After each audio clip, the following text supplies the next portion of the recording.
What's up mga ka-idol? Welcome back na naman dito sa akin channel.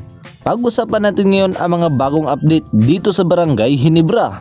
May bagong balita nga ngayon sa Philippines Basketball Association tungkol sa kupunan ng Barangay Ginebra, San Miguel. Ayon nga sa head coach ng Ginebra mga ka-idol na si Coach Tim Con, hindi daw ito natatakot kahit makakaharap ng kanilang import na si Justin Brownlee, ang mga mas matatangkad na import sa darating na conference. Isa sa mga inaasahang makakalaban ng Barangay Ginebra mga ka-idol ay ang dating NBA player na itong si Bulbul, na kilala sa kanyang napakataas na tangkad at haba ng galaw sa loob man ng court. Pero ayon kay Coach Tim Con mga ka-idol, sanay na si Brownlee na makalaban ng mas matatangkad na player.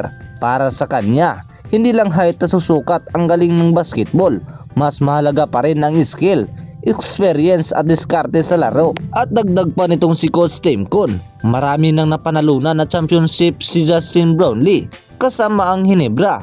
Dahil dito, malaki ang tiwala ni Coach Tim Con na kaya pa rin itong makipagsabayan kahit mas malakas ang kanyang makakalaban. Para naman kay Coach Tim mga ka-idol, hanggat patuloy na ipinapakita ni Brownlee ang kanyang mahusay na performance sa court, wala silang dahilan para mag-alala sa mga matatangkad na import ng ibang team. Pero sa ngayon mga ka-idol, inaabangan ng fans ng Ginebra kung paano harapin ni Brownlee ang mga bagong import sa darating na laro dito sa PBA. At ito na lamang ating update mga ka-idol. At kung nagustuhan nyo ang video na ito, paki-like and subscribe and share naman dyan. Maraming salamat sa inyong panonood at pakikinig.